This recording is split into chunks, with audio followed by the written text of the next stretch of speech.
So നമുക്ക് ഇതിന്റെ ഈ ക്വസ്റ്റ്യന്റെ ആൻസേഴ്സ് ഡിസ്കസ് ചെയ്യാം.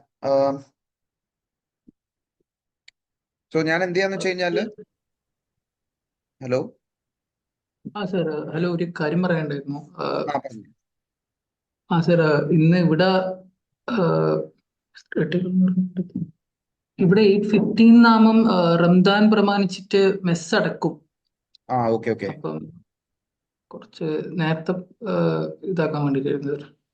കുഴപ്പമില്ല. നേരത്തെ ഈ ക്വസ്റ്റ്യൻ ഡിസ്കസ് ചെയ്തിട്ട് ഞാൻ എന്ത് ചെയ്യാന്ന് വെച്ച് കഴിഞ്ഞാല് ഒരു ക്വസ്റ്റ്യൻ നമുക്ക് ഡിസ്കസ് ചെയ്യാം. ഈ ക്വസ്റ്റ്യന്റെ ആൻസേഴ്സ് ഡിസ്കസ് ചെയ്തിട്ട് ഞാൻ ഇന്ന് വിടാം. നാളെ നമുക്കൊരു ക്വസ്റ്റ്യൻ പേപ്പർ ഓക്കെ. ഉണ്ട്, ഡിസംബർ 2025 ക്വസ്റ്റ്യൻ പേപ്പർ. ഞാൻ അത് ചെയ്യിപ്പിച്ചായിരുന്നു, ACCയുടെ ഡിസംബർ 2025 ക്വസ്റ്റ്യൻ പേപ്പർ. ഒരു എ സി ക്വസ്റ്റ്യൻ സിയുടെ പേപ്പർ ചെയ്യും. ACCയുടെ പ്രാക്ടീസ് പ്ലാറ്റ്ഫോമിൽ മാർച്ച് ചെയ്യിപ്പിച്ചത് ഓർമ്മയുണ്ട്, ഡിസംബർ ചെയ്യിപ്പിച്ചോ എന്ന് എനിക്കൊരു ഡൗട്ട് ഉണ്ട്. ഇല്ല ഇല്ല ഇല്ല, ഡിസംബർ ഓ ചെയ്തിട്ടില്ല. ഓക്കെ ഓക്കെ, എന്നാൽ നമുക്ക് ചെയ്യിപ്പിക്കാം. ഞാൻ നാളെ ചെയ്യിപ്പിക്കാം. ഇപ്പൊ ഈ ക്വസ്റ്റ്യൻ നമുക്ക് ഓക്കെ ആൻസേഴ്സ് ഡിസ്കസ് ചെയ്യാം, അത് കഴിഞ്ഞിട്ട് ഞാൻ നിങ്ങളെ വിടാം കേട്ടോ. Yeah okay okay okay. അപ്പൊ ഇതിൽ ഫസ്റ്റ് റിക്വയർമെന്റ് എന്ന് പറയുന്നത് ഗുഡ് വിൽ കാൽക്കുലേറ്റ് ചെയ്യാനാണ്. സോ ഗുഡ് വിൽ എങ്ങനെയാ കാൽക്കുലേറ്റ് ചെയ്യേണ്ടത്? ഓക്കെ,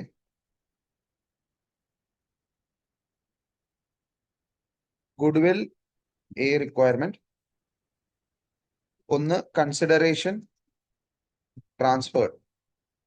അതിനകത്ത് ഇമ്മീഡിയറ്റ് ക്യാഷ് പേയ്മെന്റ് ഉണ്ട്.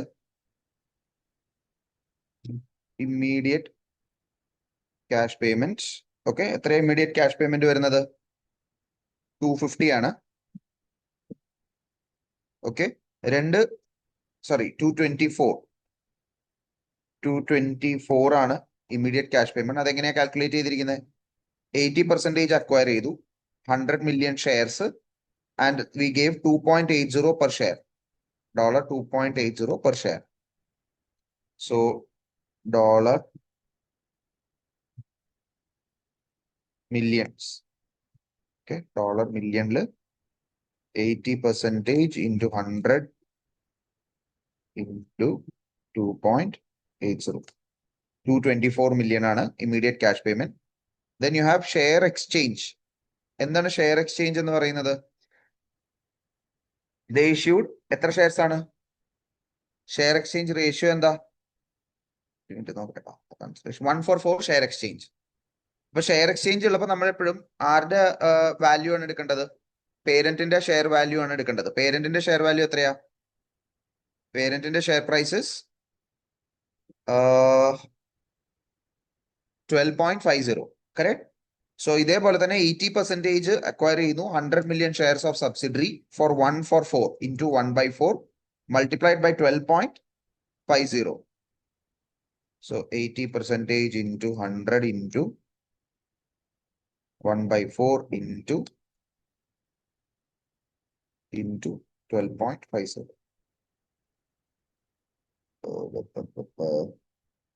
100% എന്നാണ് എടുക്കുക. 100 million. Okay, 250. Then you also have deferred consideration. Deferred consideration എത്രയാ? 80% തന്നെ നമ്മൾ എന്ത് ചെയ്തു? ഫർദർ 2.70 കൊടുക്കുന്നു. പക്ഷെ അത് എപ്പോഴാ കൊടുക്കുന്നത്? On 1st April X9. എപ്പോഴാണ് നമ്മൾ അക്വയർ ചെയ്യുന്നത്? 1st April X8. അപ്പോൾ പ്രസന്റ് വാല്യൂ കാൽക്കുലേറ്റ് ചെയ്യണം. കറക്റ്റ്, പ്രസന്റ് വാല്യൂ കാൽക്കുലേറ്റ് ചെയ്യണം. So 80%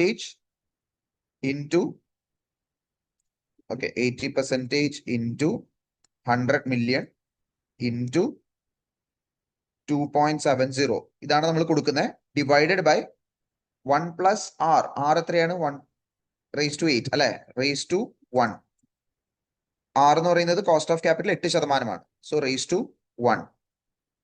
so 80% into 100 into 2.70 divided by 1.08, which is 200. Okay. Then you have NCI. NCIയുടെ ഫെയർ വാല്യൂ എത്രയാ? NCI എത്ര percentage ആണ്? 20% into 100 million into fair value of NCI എങ്ങനെ എടുക്കുക? സബ്സിഡറിയുടെ value എടുത്താൽ മതി, which is $8. So 20% into 100 into 8, which is 160. So total വരുന്നത് 834 ആണ്. ഇതിൽ fair value of net assets of subsidiary,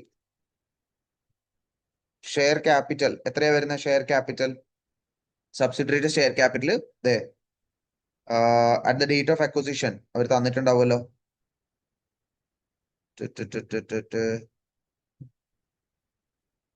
100 million, correct? 100 million ordinary shares. So 100 million shares, nominal price എത്രയാണ്? 100 million into $1.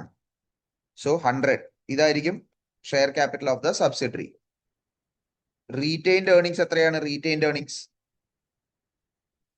Earnings is 610. 1st October 2007 610 ആയിരുന്നു, correct? So 1st October 2007 610 ആയിരുന്നു. പക്ഷെ എപ്പോഴാണ് നമ്മൾ acquire ചെയ്യുന്നത്? 1st April X8. So October, November, December, January, February, March, 6 മാസത്തെ profit for that year. So also എന്താണ്? Pre acquisition ആണ്. 6 മാസത്തെ profit for that year is also pre acquisition. എത്രയാണ് സബ്സിഡറിയുടെ 6 മാസത്തെ പ്രോഫിറ്റ്, അല്ലെങ്കിൽ സബ്സിഡറിയുടെ ആ കൊല്ലത്തെ പ്രോഫിറ്റ് എത്രയാ? 30th September 2008 സബ്സിഡറിയുടെ പ്രോഫിറ്റ് എത്രയാ? ഇവിടെ തന്നിട്ടുണ്ട്. എത്രയാണത്? 86.71 അല്ലെങ്കിൽ 86.710. So 86.710 into 6/12. ഇതും പ്രീ അക്വസിഷൻ ആണ് അല്ലെ? സോ എത്രയാ വരുന്നത്? 610 പ്ലസ് 87. ഇത് 88 ആയിട്ടും എടുക്കാം, 88 ആയിട്ടും എടുക്കാം. 86.88 അല്ലല്ലോ, ഒരു മിനിറ്റ്. ഓ സോറി, ഇവിടെ തന്നിട്ടുണ്ട്. ഇതല്ല, ഇത് പ്രോഫിറ്റ് ബിഫോർ ഇൻകം ടാക്സസ് ആണ്. എന്റെ മിസ്റ്റേക്ക് ആണ്. ദ കമ്പനി, ഇത് കൺസോളിഡേറ്റഡ് പ്രോഫിറ്റ് ആണ് കേട്ടോ. സോറി, ഇതല്ല എടുക്കേണ്ടത്. This is not the figure that I should be taking. ഞാനത് കൺഫ്യൂസ്ഡ് ആയിപ്പോയി. ഇവരിവിടെ തന്നിട്ടുണ്ട്. പെട്ടെന്ന് ഞാനത് കൺസോളിഡേഷൻ ക്വസ്റ്റൻ ആണെന്ന് വിചാരിച്ചു. ഇവരിവിടെ തന്നിട്ടുണ്ട്. The company reported A profit for the year of 88 million. അപ്പൊ ഡയറക്ട്ലി 88 million എടുക്കുക, multiplied by 88 million into 6/12. So 610 plus 88 into 6/12, which is 654. അതായിരിക്കും നെക്സ്റ്റ്. സോ ടോട്ടൽ വരുമ്പോ എത്ര വരും? 754 ആയിരിക്കും നമ്മളുടെ total net asset value. So 834 minus 754, total amount will be, goodwill will be 80 million. Okay, clear ആണോ? എത്ര പേർക്ക് 80 million ആണെന്ന് കിട്ടിയത്? കറക്റ്റായി എത്ര പേർക്ക് തെറ്റി?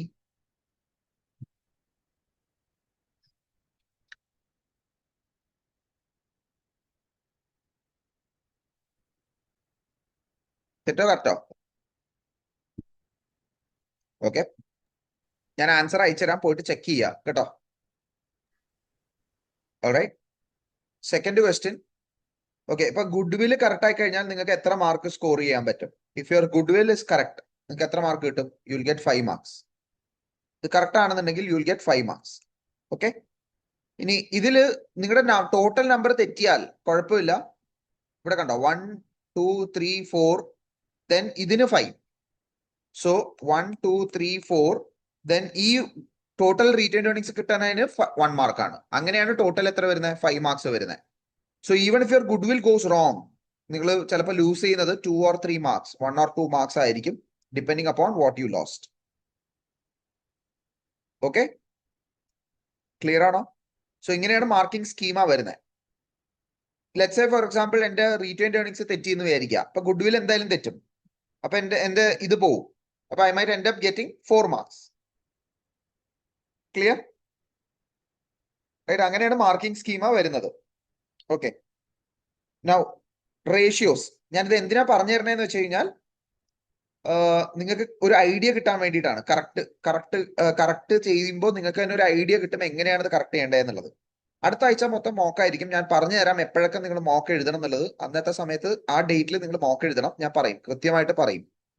ഇപ്പൊ നാളെ ഇന്ന് ഞാൻ അതിന്റെ ഒരു പ്ലാൻ തരും ക്ലാസ് കഴിയുന്നതിന് മുമ്പ്. നെക്സ്റ്റ് എന്ന് പറയുന്നത് റേഷ്യോസ് ആണ്. റേഷ്യോസിൽ നമുക്ക് എന്തൊക്കെ റേഷ്യോസ് ഉണ്ട്? Gross profit margin. ഓക്കെ, ഇതിൽ ഞാൻ വർക്കിംഗ്സ് എഴുതുന്നില്ല. 2000 X8-ന്റെയും 2000 X7-ന്റെയും റേഷ്യോസ് ആണ് ഞാൻ എഴുതുന്നത്. 2000X7 റേഷ്യോ 37.6% ആണ്. 2000X7 46.6%. Operating profit margin, okay, operating profit margin 23.2% and 29.8%. Return on capital employed, okay, എത്രയാ വരുന്നത്? 6.2%ഉം അതുപോലെ 10.6%ഉമാണ് റിട്ടേൺ ഓൺ ക്യാപിറ്റൽ എംപ്ലോയിഡ് വരുന്നത്. ഓക്കെ, അതിൽ ക്യാപിറ്റൽ എംപ്ലോയിഡ് ഫോർ 2000X, അത് ഞാൻ ഇവിടെ എഴുതാം. ക്യാപിറ്റൽ എംപ്ലോയിഡ് ഫോർ 2000X8 എന്ന് പറയുന്നത്, ഓക്കെ, വാസ് 1,555.287. ഓക്കെ, അതെങ്ങനെയാ കാൽക്കുലേറ്റ് ചെയ്തിരിക്കണെന്ന് വെച്ചാൽ 1,168.287 പ്ലസ് 387. ഇങ്ങനെയാണ് ക്യാപിറ്റൽ എംപ്ലോയിഡ് കാൽക്കുലേറ്റ് ചെയ്തിരിക്കുന്നത്. അതായത് നമ്മളുടെ equity 1,168.287 plus non current liability, ഇത് രണ്ടും ആഡ് ചെയ്ത് കഴിഞ്ഞാൽ capital employed. 2000X7 956.305, which is 852.305 plus 104 million plus 104. Net asset turnover. Net asset turnover is 0.27 times, and here it is 0.36 times. Gearing, debt by equity.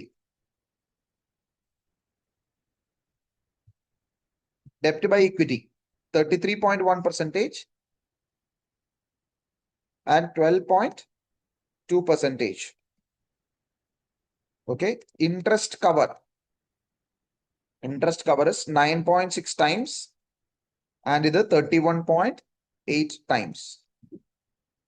Okay, so എത്ര ratios ഉണ്ട് total? നമുക്ക് 6 ratios ഉണ്ട്. പക്ഷെ total marks വരുന്നത് 5 marks ആണ്.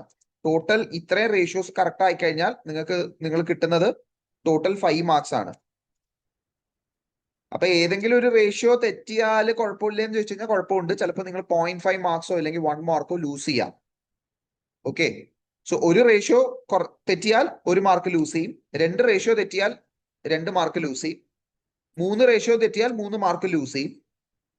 Okay, എല്ലാം തെറ്റിയാൽ എല്ലാം പോയി. 4 റേഷ്യോ തെറ്റിയാൽ 4 മാർക്ക് ലൂസ് ചെയ്യും. എക്സ്ട്രാ ഒരു റേഷ്യോ ഉണ്ട്, that they will not consider. Okay, that they will not consider. അപ്പൊ 5 മാർക്കാണ് ടോട്ടൽ കിട്ടുക. അപ്പൊ ഇതെല്ലാം ഡിവൈഡഡ് ഈക്വലി ആണ്. 6 മാർക്സ് ആണ്, 6 മാർക്സ് അല്ല 5 മാർക്സ് ആണ്. ഈ 5 റേഷ്യോസ് 6 റേഷ്യോസും നിങ്ങൾ ചെയ്താൽ നിങ്ങൾക്ക് 5 മാർക്സ് ആണ് ടോട്ടൽ കിട്ടുന്നത്. Okay, any questions? Sir, goodwill 80 million ആണോ 80,000 ആണോ? മില്യൺ അല്ലേ, ഇത് ഇവിടെ എത്രയല്ലേ എഴുതിയിരിക്കുന്നത്? ഇവിടെ തൗസൻഡ്സിലല്ലേ? ഇവിടെ 88 മില്യൺ അല്ലേ എടുത്തിരിക്കുന്നത് നമ്മൾ? ഇതെല്ലാം 88 മില്യൺ അല്ലേ? 100 മില്യൺ ഷെയർസ് ആണ്, കറക്റ്റ്? ഇത് 80 മില്യൺ ആണ്. അതുപോലെ ഇവിടെ കണ്ടോ, തൗസൻഡ്സിലാണ് എഴുതിയിരിക്കുന്നത്. അപ്പൊ നമ്മൾ 80,000 എഴുതാം, എന്നെങ്കിൽ 80,000 എഴുതാം, അല്ലെങ്കിൽ 80 മില്യൺ എഴുതാം. യൂഷ്വലി ഞാൻ 8 മില്യൺ വരുമ്പോ അല്ലെങ്കിൽ 8.8 അങ്ങനെ വരുമ്പോഴാണ് ഞാൻ എന്ത് ചെയ്യുന്നത്, തൗസൻഡ്സിലേക്ക് കൺവേർട്ട് ചെയ്യുന്നത്. ഇത് 80 മില്യൺ 224 മില്യൺ എന്നൊക്കെ പറയുമ്പോൾ it's better to write it in million instead of thousands. So എപ്പോഴും നിങ്ങളുടെ പ്ലാൻ ഉണ്ടാവണം, തൗസൻഡ്സിൽ എഴുതണോ ഇതിൽ എഴുതണോ എന്നുള്ളത്.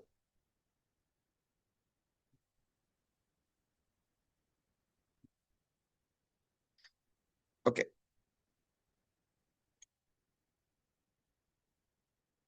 ഓക്കെ, നെക്സ്റ്റ് നമ്മൾ എഴുതാൻ പോകുന്നത്, അല്ലെങ്കിൽ നെക്സ്റ്റ് നമ്മൾ അപ്രോച്ച് ചെയ്യാൻ പോകുന്നത് ഇതിന്റെ റേഷ്യോന്റെ അനാലിസിസിനെ കുറിച്ചിട്ടാണ്. Okay, okay, as you know, നമ്മൾ റേഷ്യോസ് എഴുതുമ്പോൾ റേഷ്യോസിന്റെ കാൽക്കുലേഷനേക്കാൾ കൂടുതൽ മാർക്സ് നമുക്ക് അനാലിസിസിലാണ് ഉള്ളത്. അനാലിസിസ് എന്ന് പറഞ്ഞു കഴിഞ്ഞാൽ 80K ആണ് ഗുഡ്വിൽ. ഒരു മിനിറ്റ്,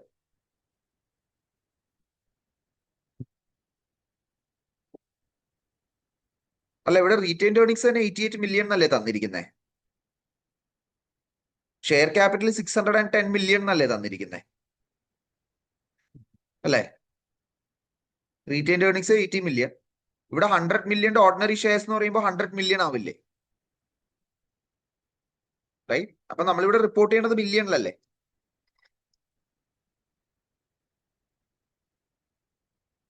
മനസ്സിലാവുന്നുണ്ടോ? നമ്മൾ റിപ്പോർട്ട് ചെയ്യണ മില്യണിലല്ലേ? 80,000. 80 മില്യൺ എന്ന് പറയുന്നത് 80,000 എന്ന് എഴുതാം. അപ്പൊ if I M writing it in thousands, then everything will be in thousands. Right? 224,000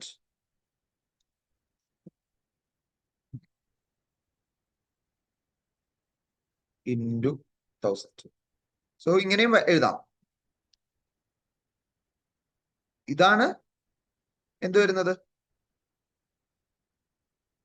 80,000 വരുന്നത്. അപ്പൊ ഇത് മില്യണിലാണെന്നുണ്ടെങ്കിൽ നേരത്തെ നമ്മൾ ചെയ്ത പോലെ തന്നെ 224 റിമൂവ് ചെയ്യാം.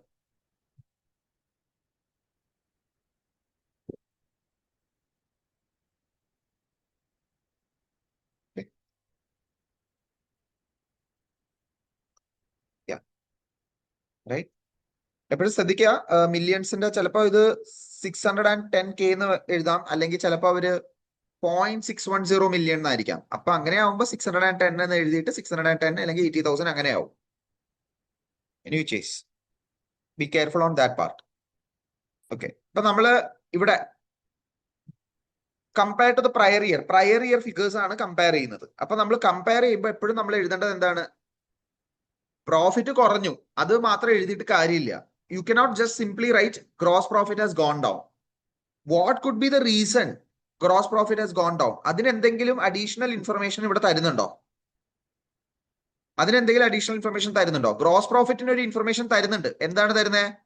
Economic downturn, falling of sales, clocking have more control over its competitors. Right. അപ്പൊ അതുകൊണ്ടാണ് അവർ എന്ത് ചെയ്തത്? സ്റ്റോപ്പിംഗ് കമ്പനീനെ മേടിക്കുന്നത്, അല്ലേ? കറക്റ്റ്. സോ എന്നിട്ട് എന്തായി? റവന്യൂ കൂടിയോ കുറഞ്ഞോ? അപ്പൊ റോ നമ്പർ നോക്കുക, റവന്യൂ എന്തായി? കൂടി. ഈവൻ ദോ ഒരു എക്കണോമിക് ഡൗൺ ടേൺ വന്നിട്ട് നമ്മുടെ റവന്യൂ കൂടി. എങ്ങനെ റവന്യൂ കൂടി? Because we acquired stopping company, right? And then you are selling products at a discounted price which will affect your margin. നമ്മൾ പ്രൈസ് കുറയ്ക്കുമ്പോൾ എന്ത് സംഭവിക്കും? നമ്മളുടെ മാർജിൻ അഫക്റ്റഡ് ആകും. ഓക്കെ. ഓപ്പറേറ്റിംഗ് പ്രോഫിറ്റ് എന്താ സംഭവിച്ചത്? Operating profit has fallen. ഇവിടെ എത്രയാണ് fall ചെയ്തത്? If you look at the fall of gross profit margin, operating profit margin has fallen only by 6.6%. എന്തുകൊണ്ടായിരിക്കാം? റൈറ്റ്. കാരണം അവരുടെ ഓപ്പറേറ്റിംഗ് എക്സ്പെൻസസ് ബെറ്റർ കൺട്രോൾഡ് ആയിരിക്കാം. കഴിഞ്ഞ കൊല്ലത്തിലേലും അവരുടെ operating expenses they have controlled well. Correct. Right. So better control ഉണ്ടാവാൻ സാധ്യത ഉണ്ട്. Right. Second, return on capital employed കുറഞ്ഞിട്ടുണ്ട്. എന്തുകൊണ്ടായിരിക്കും റിട്ടേൺ ഓൺ ക്യാപിറ്റൽ എംപ്ലോയ്ഡ് കുറഞ്ഞത്? എന്തുകൊണ്ടായിരിക്കാം? ക്യാപിറ്റൽ എംപ്ലോയ്ഡ് കൂടിയിട്ടുണ്ട്, ഇക്വിറ്റി കൂടി. കറക്റ്റ്. നമ്മുടെ ഇക്വിറ്റി കൂടി. ലുക്ക് അറ്റ് ദിസ്, അവർ ഷെയർ ക്യാപിറ്റൽ ഹാസ് ഇൻക്രീസ്ഡ്. നമ്മൾ പുതിയ ഷെയർസ് അക്വയർ ചെയ്തു, പുതിയ ഷെയർസ് ഇഷ്യൂ ചെയ്തു, അല്ലെ? ആരുടെ ഷെയർസ് ഇഷ്യൂ ചെയ്തു? ഷെയർ എക്സ്ചേഞ്ച് ചെയ്തില്ലേ? സബ്സിഡറിനെ മേടിക്കുമ്പോൾ ഷെയർ എക്സ്ചേഞ്ച് ചെയ്തില്ലേ? അപ്പൊ എന്തായി? ഷെയർ വാല്യൂ കൂടി. കറക്റ്റ്. അപ്പൊ ഇക്വിറ്റി കൂടിയിട്ടുണ്ട്. സോ ഇക്വിറ്റി കൂടിക്കഴിഞ്ഞാൽ ക്യാപിറ്റൽ എംപ്ലോയ്ഡ് എന്തായാലും കൂടും. അതേപോലെ തന്നെ എന്ത് സംഭവിച്ചിട്ടുണ്ട്? ലയബിലിറ്റി ഡബിൾ ആയിട്ടുണ്ട്, ക്യാപിറ്റൽ ഡബിൾ ആയിട്ടുണ്ട് നമ്മളുടെ. എങ്ങനെയാണ് ക്യാപിറ്റൽ ഡബിൾ ആയത്? നമ്മൾ ലോൺ എടുത്തിട്ടുണ്ടാവും. We have taken additional financing. Correct. എന്തുകൊണ്ടാണ്? നമ്മുടെ ഓപ്പറേറ്റിംഗ് വാല്യൂസ് അല്ലെങ്കിൽ നമ്മുടെ ഓപ്പറേഷൻസിന് വേണ്ടിയിട്ട് ഇൻവെസ്റ്റ് ചെയ്യാൻ വേണ്ടിയിട്ട് we have taken additional loans. So whenever we right, എപ്പോഴും റേഷ്യോസ് നോക്കിയിട്ട് always try to write it in profitability, gearing, and then based on that. And also they are asking us to comment on the limitation of the ratios. Ratio in the limitations എന്താണെന്ന് കുറിച്ച് comment ചെയ്യാനായിട്ട് പറയുന്നുണ്ട്. Correct? And then finally give a conclusion. So conclusion ഇല്ലാതെ ചെയ്യരുത്. So 2 mark avoid കൊടുക്കുന്നുണ്ട്. എന്തിനു വേണ്ടിയിട്ട്? ലിമിറ്റേഷന് വേണ്ടിയിട്ട്. അപ്പൊ ബാക്കിയുള്ളതിന് ലിമിറ്റേഷൻ എഴുതിയില്ല എന്നുണ്ടെങ്കിൽ 8 മാർക്കേ കിട്ടുള്ളൂ ടോട്ടൽ. ലിമിറ്റേഷൻ എഴുതിയിട്ടുണ്ടെങ്കിൽ 2 മാർക്ക് അഡീഷണൽ കിട്ടും. 10 മാർക്സ് ആണ് ടോട്ടൽ വരുന്നത്. ഓക്കെ, ഇപ്പൊ 10 മാർക്സ് എന്ന് പറയുമ്പോൾ എങ്ങനെ എഴുതണം? What you have to do is 4 marks for profitability, 4 marks for gearing, for 4 marks for gearing and interest cover, right? 4 marks for profitability. ഇതിനെല്ലാം എഴുതാനായിട്ട് 4 marks. ഇത് എഴുതാനായിട്ട് 4 marks. സോറി, ഒരു കാര്യം പറയാം, നേരെ തിരിഞ്ഞു. ഇത് എഴുതാനായിട്ട് 3 marks. പ്രോഫിറ്റബിലിറ്റി എഴുതാൻ 3 marks. ഓക്കെ, പ്രോഫിറ്റബിലിറ്റി എഴുതാനായിട്ട് 3 marks. റൈറ്റ്, ഇത് എഴുതാനായിട്ട് 3 marks. Okay, 3 or 4 marks. 3 or 4 marks. Limitation എഴുതാനായിട്ട് 2 മാർക്ക്, കൺക്ലൂഷന് 1 mark.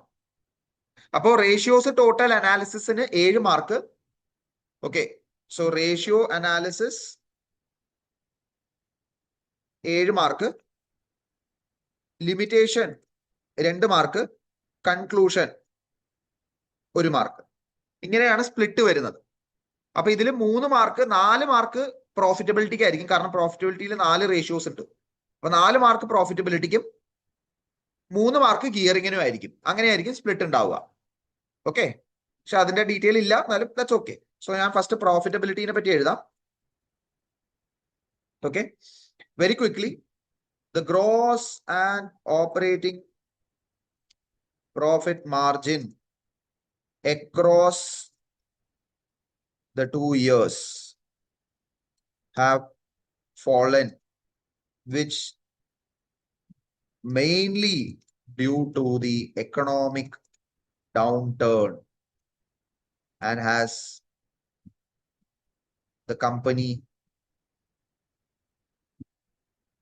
downturn in the country in which the entity operates.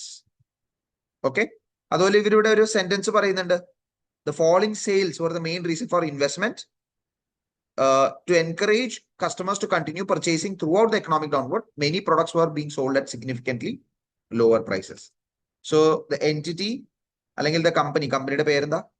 Clocking. So the clocking company has given significant discounts to products to encourage customers to continue their purchase,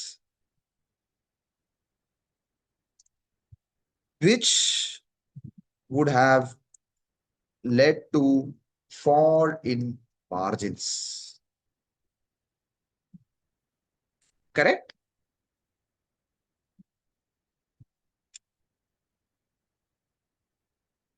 Right? So despite the fall in margins, their sales has increased, indicating that the discount offer has worked and the loan availed has been used appropriately.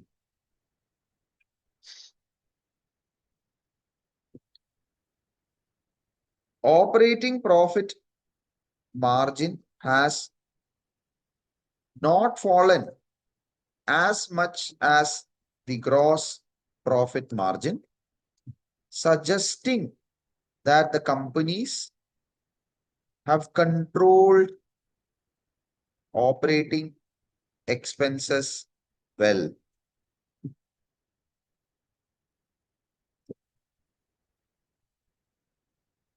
Right? Further,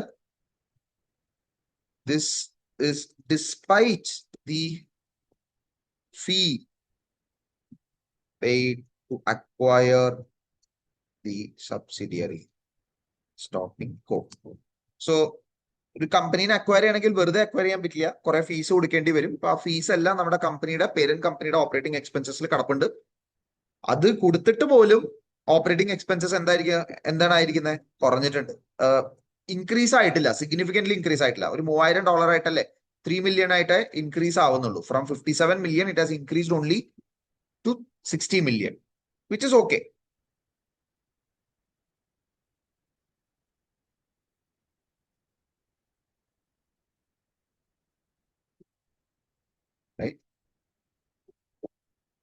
Second, the return on capital employed has decreased mainly due to fall in operating profit.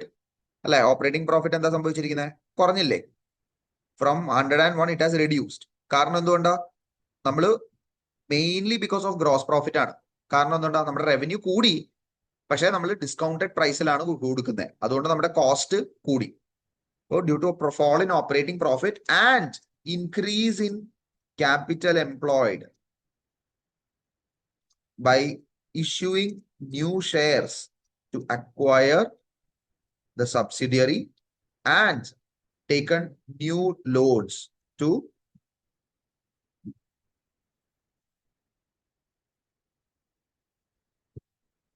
ഇത് രണ്ട് കാരണങ്ങൾ കൊണ്ടാണ് എന്ത് വന്നിരിക്കുന്നത്?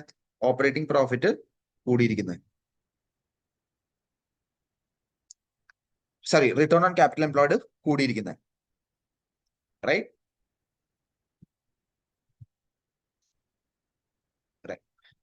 അതേപോലെ തന്നെ net asset turnover എന്താ സംഭവിച്ചത്?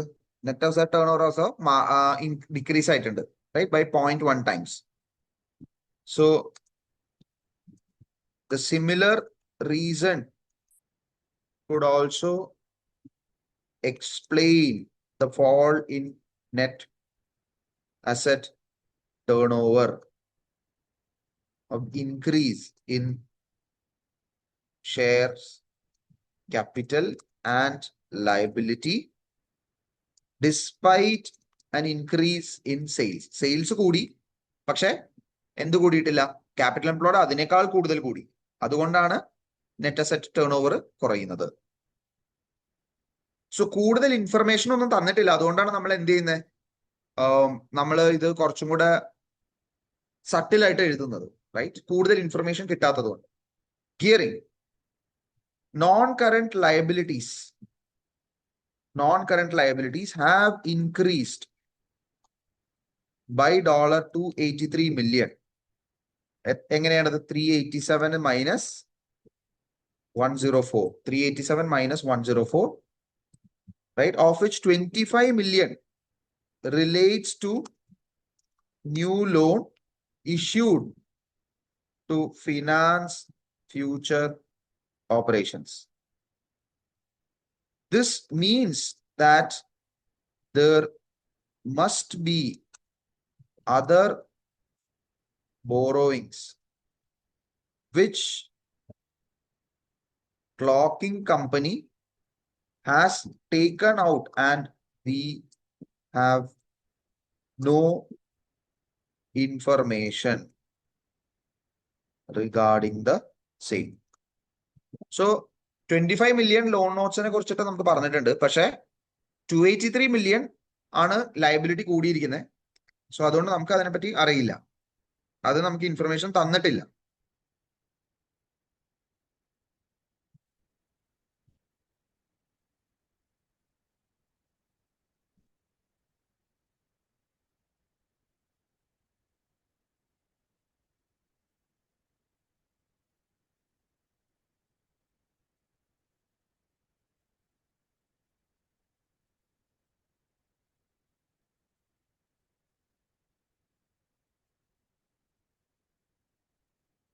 Okay. Same existing borrowing and associated interest expenses could have been included in the accounts of stopping company and is now being consolidated to clocking company's financial statements. Consequently, the gearing ratio has increased significantly from 12.2% to 33.1%. Okay. അപ്പൊ എന്തായി? നമ്മുടെ interest expenses stopping കമ്പനിയുടെ existing borrowing എന്തായിട്ടുണ്ടാവും? നമ്മളുടെ borrowing ആയിട്ട് add ആയിട്ടുണ്ടാവും. അതായിരിക്കും കാരണം. അതേപോലെ ഇൻട്രസ്റ്റ് എക്സ്പെൻസസും സ്റ്റോപ്പിംഗ് കമ്പനിയുടെ നമ്മളുടെ സബ്സിഡറിയുടെ ഇൻട്രസ്റ്റ് എക്സ്പെൻസ് നമ്മുടെ ഇൻട്രസ്റ്റ് എക്സ്പെൻസ് ആയിട്ട് ആഡ് ആയിട്ടുണ്ടാവാം. അതായിരിക്കും കാരണം, റൈറ്റ്? അപ്പൊ അതുകൊണ്ട് ഗിയറിംഗ് റേഷ്യോ 12% നിന്നും 33%ലേക്ക് ഇൻക്രീസ് ആയി. 33%ലേക്ക് ഇൻക്രീസ് ആയിട്ട് പോലും അതൊരു വലിയൊരു പ്രശ്നമല്ല. കാരണം എന്തുകൊണ്ടാണ്? ഇത് എന്ത് കമ്പനിയാണത്? എന്തായാലും കമ്പനിയുടെ പേര് പറഞ്ഞിട്ടുണ്ട്. ഇത് എന്ത് ടൈപ്പ് ഓഫ് കമ്പനിയാണെന്ന് പറഞ്ഞിട്ടുണ്ടോ? I don't think so they have mention. Okay, so ഇത്രയും വലിയൊരു ഇതായിട്ട് പോലും equity seems to be really poised, like it seems to be really good compared to the gearing, so compared to the liability. There has also been an increase in the issued share capital due to the shares for share exchange part funding the purchase of stopping company, but the issue of shares is a small part of total consideration. Clocking company may have been better to negotiate for more of the consideration to be in the form of share exchange,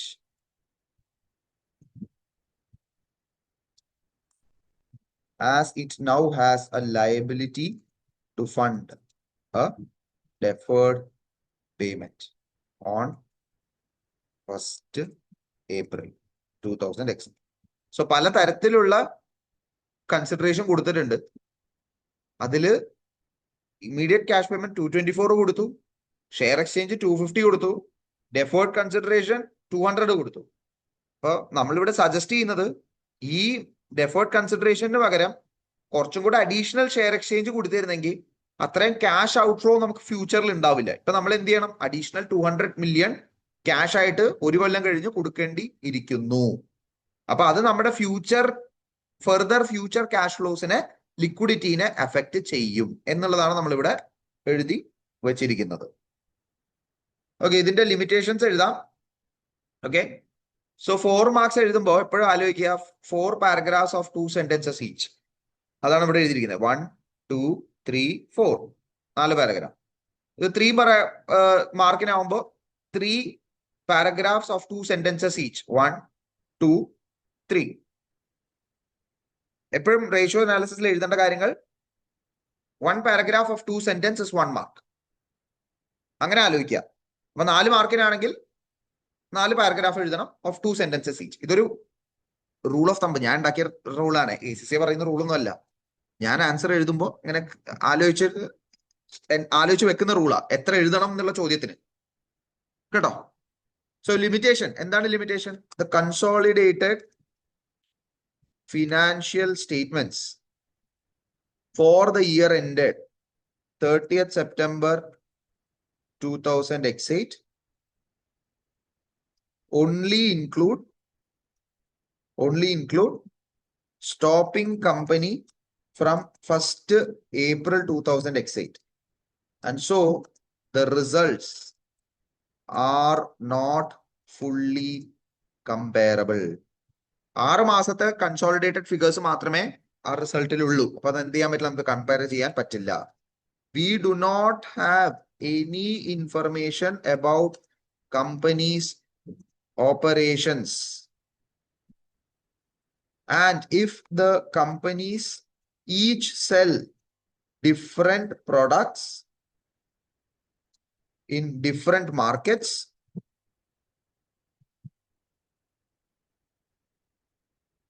an analysis of each company rather than the whole group would be more appropriate. Right? ഇതാണ് suggestion ആയിട്ട് പറയുന്നത്. So കൺക്ലൂഷനിൽ നമുക്ക് എന്ത് എഴുതാം? If stopping company was acquired with the objective of having A bigger share of the market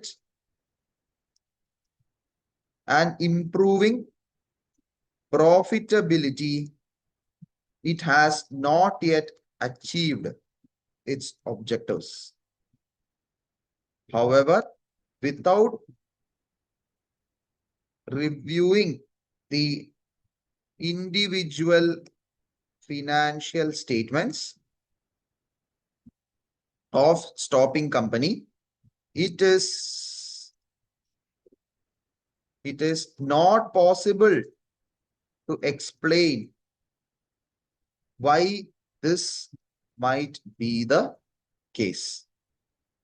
The acquisition has increased and then debt and gearing of the group with the inclusion of deferred consideration as a liability. A further analysis of the cash position of clocking company is required to ensure that there is sufficient cash available to settle the debt when it falls. So കൂടുതൽ cash നമുക്ക് ആവശ്യമുണ്ട് എന്ത് ചെയ്യാൻ, ഡെപ്റ്റ് സെറ്റിൽ ചെയ്യാൻ, right? അപ്പൊ ഡെപ്റ്റ് gearing ആണ് പ്രശ്നം. Profitability 6 മാസത്തെ പ്രോഫിറ്റബിലിറ്റി ഉള്ളൂ. അപ്പൊ നമുക്കത് കൂടുതലായിട്ട് ഇപ്പൊ പറയാനില്ല. ഇപ്പൊ എക്കണോമിക് ഡൗൺ ടേൺ ആണ്, എന്നിട്ടും കമ്പനി സർവൈവ് ചെയ്യുന്നുണ്ട്, പ്രോഫിറ്റ്സ് അച്ചീവ് ചെയ്യുന്നുണ്ട്, മാർജിൻസ് കുറച്ചേ ഫോളോ ചെയ്തിട്ടുള്ളൂ, എവറിത്തിങ് ഗുഡ്. പക്ഷെ ഗിയറിംഗ് ഇൻക്രീസ് ആയിട്ടുണ്ട്, അഡീഷണൽ ലയബിലിറ്റി ഉണ്ട്. നമുക്കപ്പോ ക്യാഷ് പൊസിഷനും കൂടി അറിഞ്ഞാൽ മാത്രമേ കൂടുതൽ എഫക്റ്റീവ് ആയിട്ട് കൺക്ലൂഡ് ചെയ്യാൻ പറ്റുള്ളൂ എന്നുള്ളതാണ് എഴുതിയിരിക്കുന്നത്. ഓക്കെ ഓക്കെ അപ്പൊ ഇതൊക്കെയാണ് പറഞ്ഞിരിക്കുന്നത്. One thing which is very, very important for you to understand is that അനാലിസിസിലാണ് മാർക്ക് സ്കോർ ചെയ്യാൻ പറ്റുക. ആൻഡ് അനാലിസിസ് എന്ന് പറഞ്ഞാൽ റേഷ്യോസിൽ എന്താണ് നടന്നിരിക്കണമെന്ന് എഴുതിയിരിക്കണതല്ല analysis. Ratio has fallen, operating profit margin has fall, gross profit has fall. That is stating, that is not explaining. Explain എന്ന് പറഞ്ഞാൽ you have to give details. Analyse and compare എന്ന് പറഞ്ഞു കഴിഞ്ഞാൽ you have to give details and compare the information and give explanation on that. എന്താണ് കാരണം? You have to give an example why it has fallen. You have to give an illustration of the reasons that it has fallen or increased from the information that is available to you. കൂടുതലായിട്ട് നിങ്ങൾ hypothetical information ഒന്നും എടുക്കേണ്ട ആവശ്യമില്ല. പക്ഷേ ആ തന്നിരിക്കുന്ന information നിങ്ങൾ എന്ത് ചെയ്യുക, അത് അനലൈസ് ചെയ്യുക. You just have 1 week left. It is very important that you practise this kind of question. Ratios must ആയിട്ട് ഡെയിലി ഒരു 3 റേഷ്യോ ക്വസ്റ്റ്യൻ എങ്കിലും പ്രാക്ടീസ് ചെയ്യണം. എന്നാൽ മാത്രമേ പാസ്സാവാൻ പറ്റുള്ളൂ. കാരണം റേഷ്യോസ് ഇസ് ദ കീ. കൺസോളിഡേഷനും മറ്റേതൊക്കെ പിന്നെയും എളുപ്പത്തിൽ നമുക്ക് അഡ്ജസ്റ്റ്മെന്റ്സ് വെച്ച് പാസ്സാവാം. പക്ഷെ ratio analysis is the key to pass. കാരണം 100% ചോദിക്കും. 99% പോലും അല്ല, 100%. 100%ഉം റേഷ്യോ അനാലിസിസ് ചോദിച്ചിരിക്കും. സോ എന്ത് ചെയ്യണം? 100% ആയിട്ട് പഠിച്ചേ പറ്റൂ, വേറെ നിവൃത്തിയില്ല. ഇപ്പൊ നെക്സ്റ്റ് വീക്കിൽ എല്ലാ ദിവസവും നമ്മൾ ക്ലാസ് ഉണ്ടാവും. അപ്പൊ ആ ക്ലാസ് ഉള്ളപ്പോൾ except 1 or 2 days we will have every day. മിക്ക ദിവസം ക്ലാസ് ഉണ്ടാവും. അപ്പൊ അവിടെ നമുക്ക് കൂടുതലായിട്ട് റേഷ്യോസിനേക്കാൾ കൂടുതൽ നമ്മൾ നാളെ നെക്സ്റ്റ് വീക്കിൽ സെക്ഷൻ എയും ബിയിലൊക്കെയാണ് ഫോക്കസ് ചെയ്യാൻ പോകുന്നത്. ക്യാഷ് ഫ്ലോന്റെ കുറച്ച് കാര്യങ്ങൾ പറയാനുണ്ട്. ഫെയർ വാല്യൂ മെഷർമെന്റ് എന്നൊരു സ്റ്റാൻഡേർഡ് ഉണ്ട്. അതൊക്കെ പെട്ടെന്ന് ക്ലോസ് ചെയ്യാനായിട്ട് നെക്സ്റ്റ് വീക്ക് എൻഡ് ആവുമ്പോൾ ഞാൻ പറഞ്ഞുതരും. അത് കഴിഞ്ഞിട്ട് നെക്സ്റ്റ് വീക്ക് എക്സാമിന് 2 ദിവസം മുമ്പ് will revise the syllabus very quickly. Breather session എന്ന് പറയും. എക്സാമിന് തലേ ദിവസം ബ്രീതർ സെഷൻ. നിങ്ങൾക്ക് റിവിഷൻ മാത്രം, നിങ്ങളെ ഹെൽപ്പ് ചെയ്യാനായിട്ട് റിവിഷൻ മാത്രമേ നമ്മൾ വെക്കുന്നുള്ളൂ. Okay, any questions so far?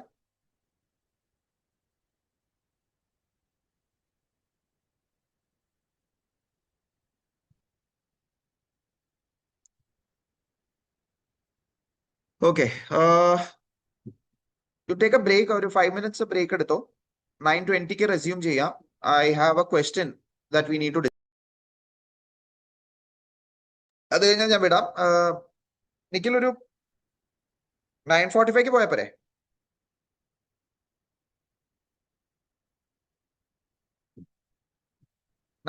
Okay അല്ലേ? ഇല്ല സാർ, കുറച്ചുകൂടെ നേരത്തെ ആയിരുന്നെങ്കിൽ. ആണോ? 8:15 ആണ് ക്ലോസ് ചെയ്യുന്നത്. ആണോ? Okay okay. അപ്പൊ എത്ര മിനിറ്റ് ഉണ്ട് ഇനി? 15 മിനിറ്റോ? Okay okay. ഇനി 30 minutes ഉണ്ട്, കുഴപ്പമില്ല. 30 minutes. 30 minutes തീർക്കാം. ഞാൻ ആ ക്വസ്റ്റ്യൻ മാത്രം എക്സ്പ്ലെയിൻ ചെയ്തിട്ട്, ആൻസർ മാത്രം എക്സ്പ്ലെയിൻ ചെയ്തിട്ട് നിങ്ങൾക്ക് ആ ക്വസ്റ്റ്യൻ എഴുതാൻ തരാം. I want you to do it as a home work. ഇതിൽ പോയിട്ട് വരും, 5 minutes പോയിട്ട് വരും. ഓക്കെ.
ഓക്കെ, നമുക്ക് നെക്സ്റ്റ് ക്വസ്റ്റ്യൻ നോക്കാം. ഇതിന്റെ ആൻസേഴ്സ് ഞാൻ ഓൾറെഡി സോൾവ് ചെയ്തിട്ടുണ്ട്.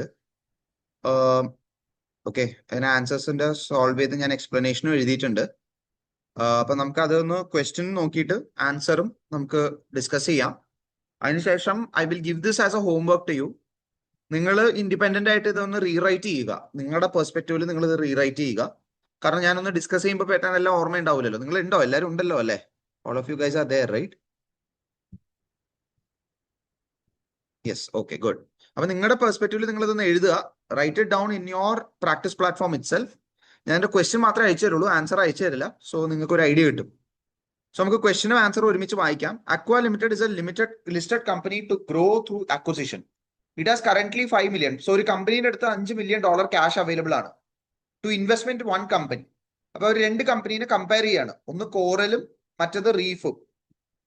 Aqua intends to take an active role in management. അപ്പൊ അവർക്ക് ആക്റ്റീവ് റോൾ ഇൻ മാനേജ്മെന്റ് എടുക്കണം. They want to buy the company and get an active management role in the same industry from the financial statements for the year ended 31st August 2006.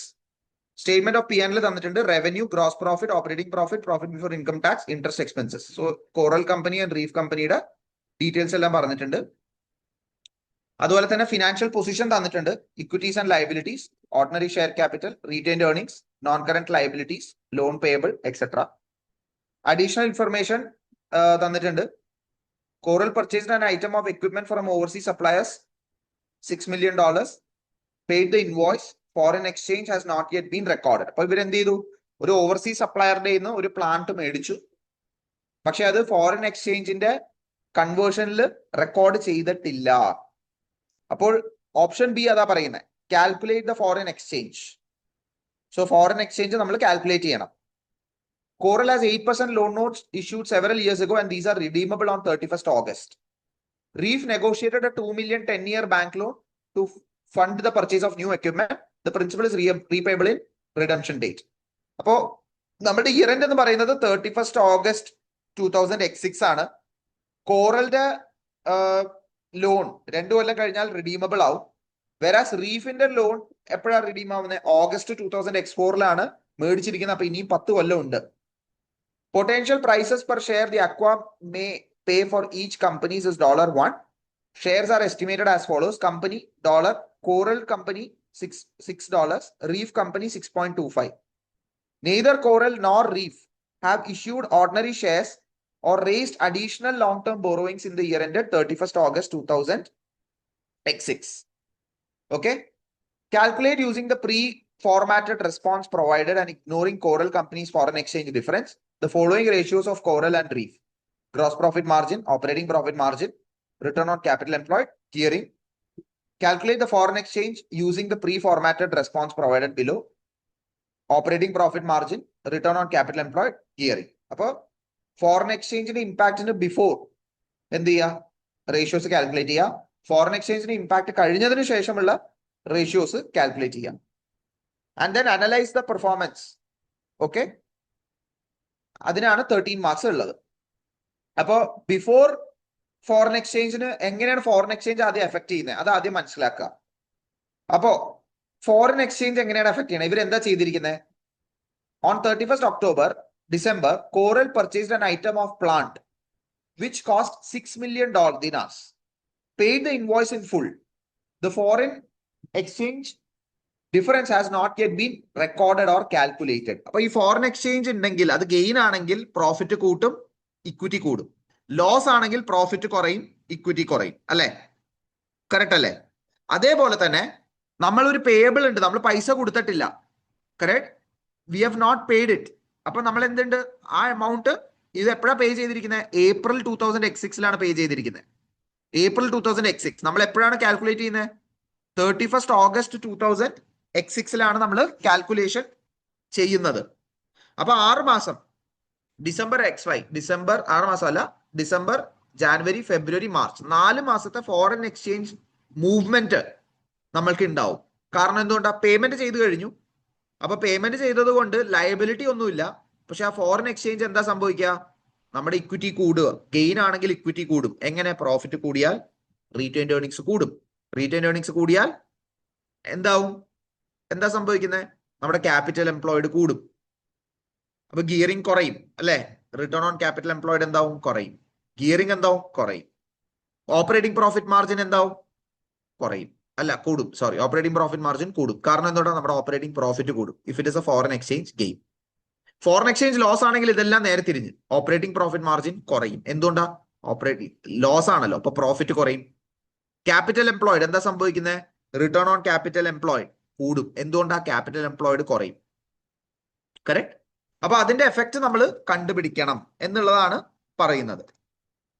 So നമുക്ക് നോക്കാം. First ratios എന്ന് പറയുന്നത് gross profit margin and operating profit margin. അത് calculate ചെയ്തപ്പോൾ അതിന്റെ workings ഒന്നും ഞാൻ എഴുതിയിട്ടില്ല. 31%, 30%, 7%, 12%, 11.7%, 22.5, 125%, 33%. ഇത് ആരുടെയാണ്? കോറൽ കമ്പനിയുടെ, റീഫ് കമ്പനിയുടെ. അപ്പൊ കോറൽ കമ്പനിയുടെ gross profit 31%, operating profit 7%, rose 11%, gearing 125%. റീഫിന്റെ എന്താ? 30%, 12%, 22.5, 33.5. അപ്പൊ ഇത് രണ്ടും കമ്പയർ ചെയ്യുമ്പോൾ നിങ്ങളാണ് ഇൻവെസ്റ്റർ എങ്കിൽ നിങ്ങൾ ഏത് കമ്പനീനെ അക്വയർ ചെയ്യും? അത് ആദ്യം പറയാം. ഇത് രണ്ടും നിങ്ങൾ കമ്പയർ ചെയ്തു. ആദ്യം നിങ്ങൾക്ക് ഒരു കൺക്ലൂഷൻ ഉണ്ടാവണം. എങ്കിൽ മാത്രമേ കൺക്ലൂഷന്റെ ബേസിസിൽ എഴുതാൻ പറ്റുള്ളൂ. ഇതാണ് റേഷ്യോസ്. ഈ റേഷ്യോസിനെ ബേസ് ചെയ്ത് നിങ്ങളാണ് ഇൻവെസ്റ്റർ എങ്കിൽ, നിങ്ങളുടെ കയ്യിലാണ് 5 million ഉണ്ടെങ്കിൽ നിങ്ങൾ ആരെ മേടിക്കും? Comparing these ratios, just these ratios.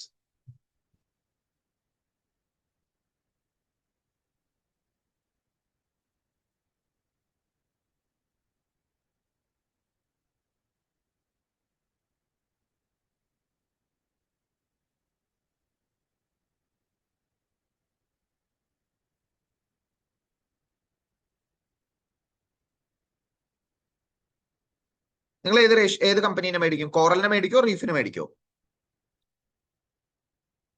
Reef.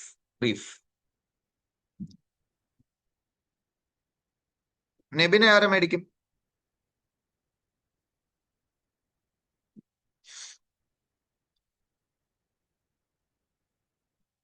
Okay, correct. So results are very clear.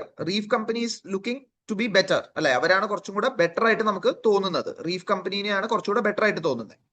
ഇനി ഫോറിൻ എക്സ്ചേഞ്ച് ഗെയിൻ വന്നാൽ എന്താ സംഭവിക്കുന്നത്? So there has been A foreign exchange difference. എത്രയാണ് ഫോറിൻ എക്സ്ചേഞ്ച് ഡിഫറൻസ്? 1 million. എങ്ങനെയാണ് നമ്മൾ കാൽക്കുലേറ്റ് ചെയ്തത്? ഫോറിൻ എക്സ്ചേഞ്ച് ഡിഫറൻസ് എങ്ങനെയാണ് calculate ചെയ്യുന്നത്? Very simple.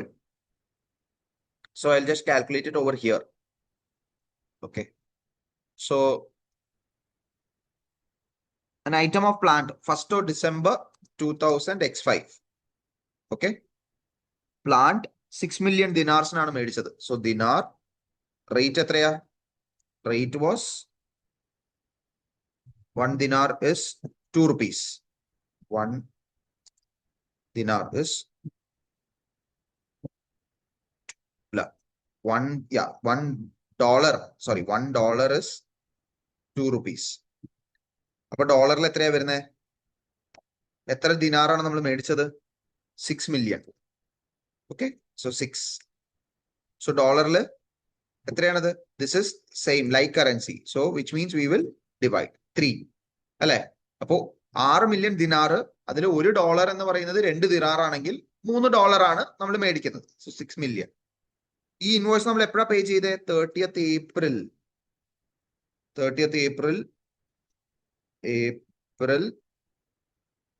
x6. 3 million. എത്രയായിരുന്നു rate? 3. So 6 million divided by 3 എന്ന് പറയുമ്പോൾ it will be 2. So the payable has decreased. So there is a payable, അല്ലെ? കാരണം എന്തുകൊണ്ടാ? ഫസ്റ്റ് ഡിസംബറിന് നമ്മൾ എൻട്രി ഇടുന്നത് എങ്ങനെയാ? Debit purchase asset, debit asset, credit payable. ദിനാറിൽ 6, ഇവിടെ ഡോളറിൽ 3. ഓക്കെ, ഇനി 30th April നമ്മൾ ഇത് പേ ചെയ്തു.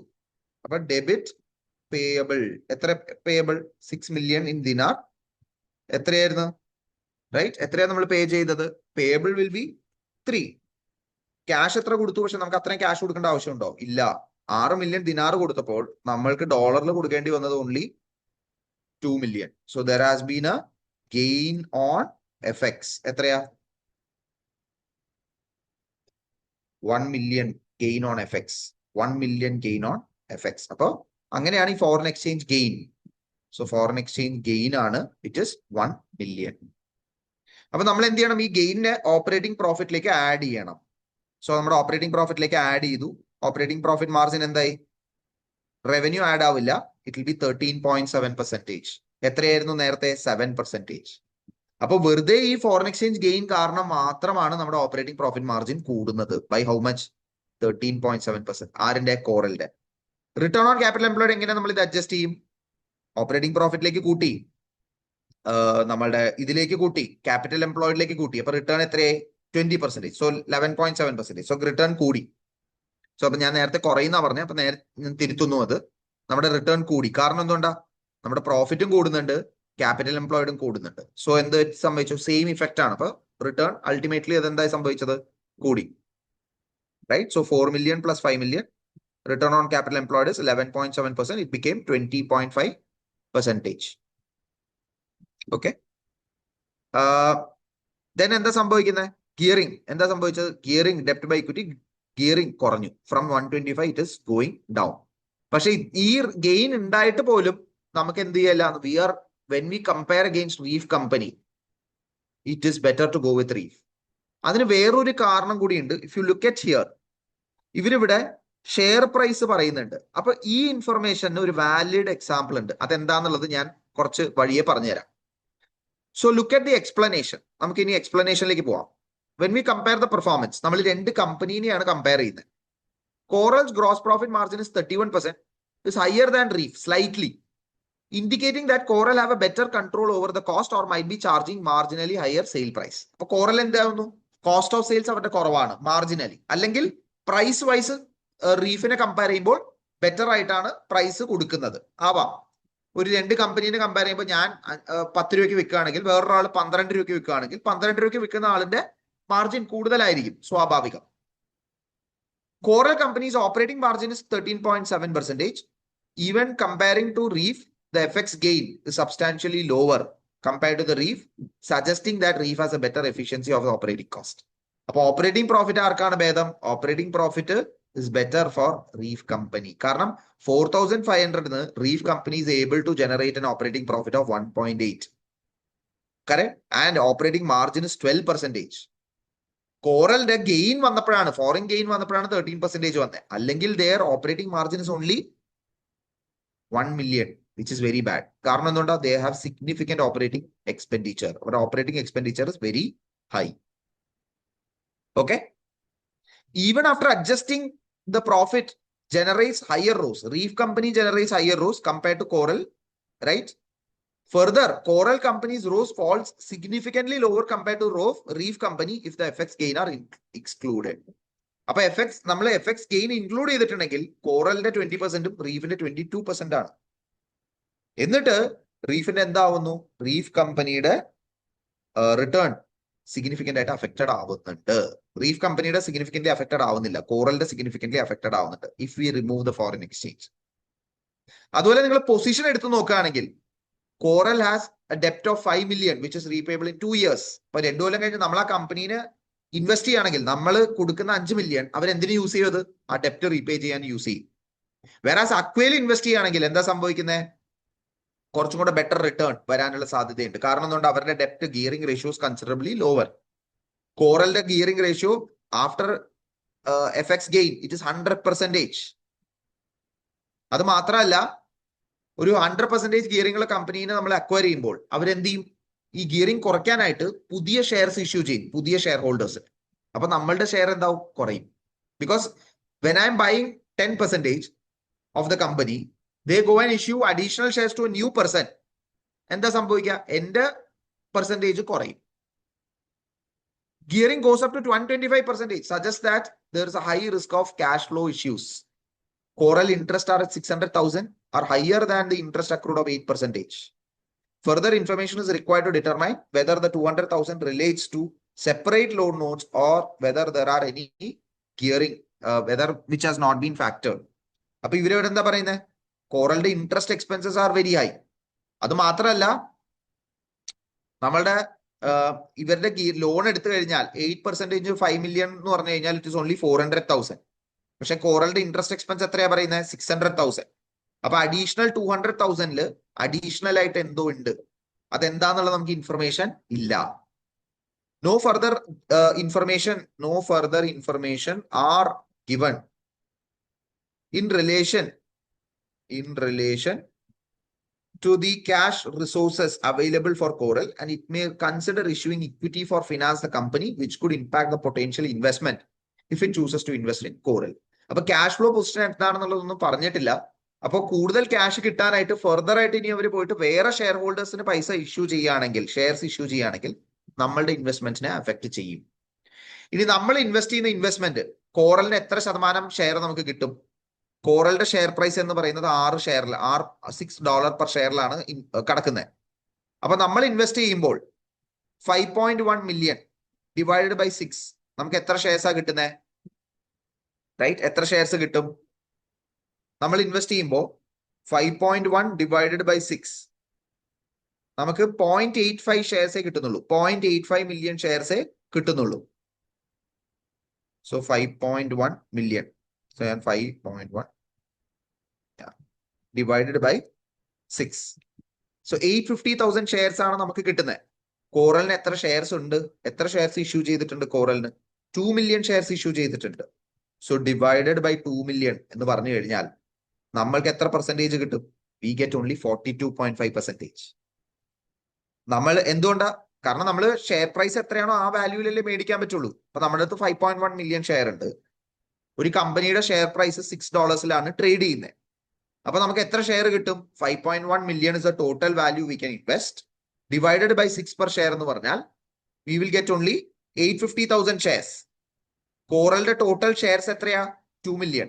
So 42.5% എന്ന് പറഞ്ഞാൽ we will be just an Coral will be just an associate of the company. നമ്മൾക്ക് എന്താ വേണ്ടത്? We need to participate in active management. അപ്പൊ റീഫിന്റെ ആണെങ്കിലോ 5.1 million ആണെങ്കിൽ റീഫിന്റെ number of shares is only 1 million. ഇതേപോലെ തന്നെ റീഫിന്റെ ഷെയർ പ്രൈസ് കൂടുതലാ 6.25. So if you take 5.1 million divided by 6.25 is 816 divided by 1. This is into 100. This 81.6. So നമ്മൾ എന്താവും? Reef will be a subsidiary. അപ്പൊ Aqua could potentially acquire 42 million .5%, giving them a significant control, significant influence, but no control. Whereas Aqua could acquire 81% in Reef company. Reef company 81% acquire ചെയ്യാൻ സാധിക്കും, giving them a control and making them a subsidiary. ഒരു സബ്സിഡറിനെ നമുക്ക് കിട്ടും and നമുക്ക് എന്ത് ചെയ്യാം? Active മാനേജ്മെന്റിൽ participate ചെയ്യാൻ പറ്റും. In conclusion, Reef appears to be a better investment compared to Coral due to its high operating profit margins and ROAS and lower gearing. Further, since Aqua is looking for controlling interest, it would be easier to integrate its activities to the newly formed Aqua Group. അപ്പോൾ ഒരാളുടെ കമ്പനീനെ control ചെയ്യാനാണ് അവർക്ക് താല്പര്യം. So അത് ഉള്ളത് കൊണ്ട് തന്നെ better to acquire reef എന്നാണ് ഇവരിവിടെ പറയുന്നത് അല്ലെങ്കിൽ സജസ്റ്റ് ചെയ്യുന്നത്. Any questions or suggestions or concerns? എന്തെങ്കിലും sentence മനസ്സിലാവാത്തതുണ്ടോ?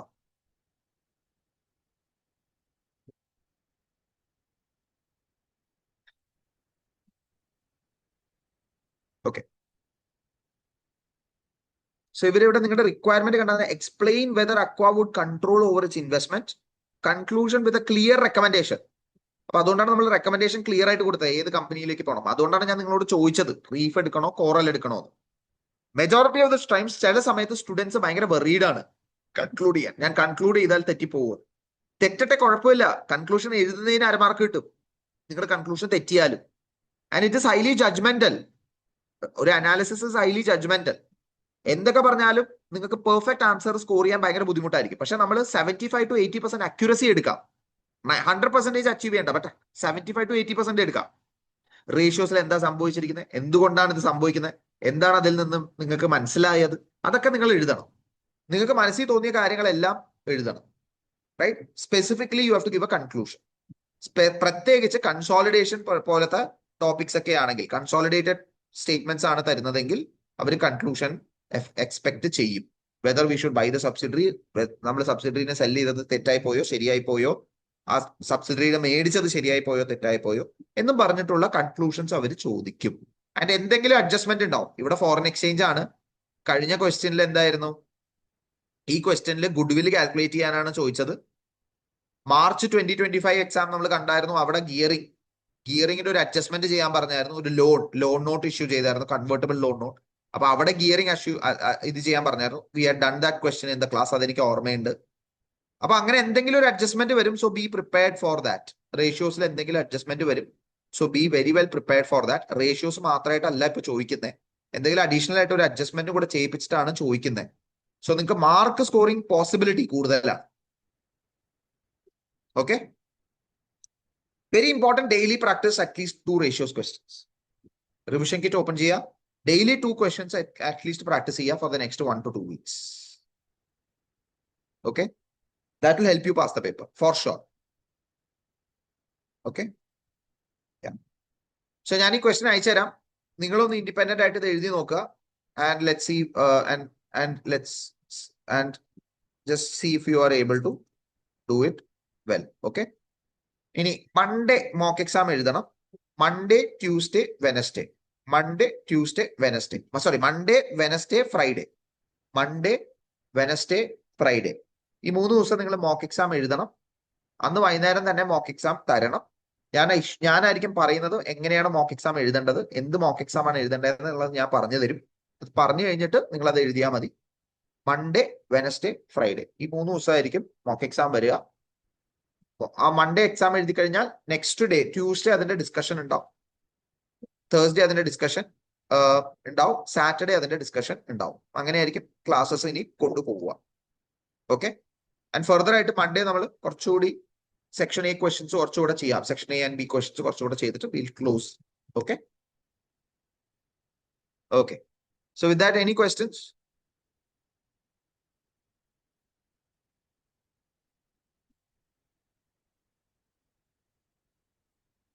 Okay. Well, thank you. We'll meet tomorrow. Thank you.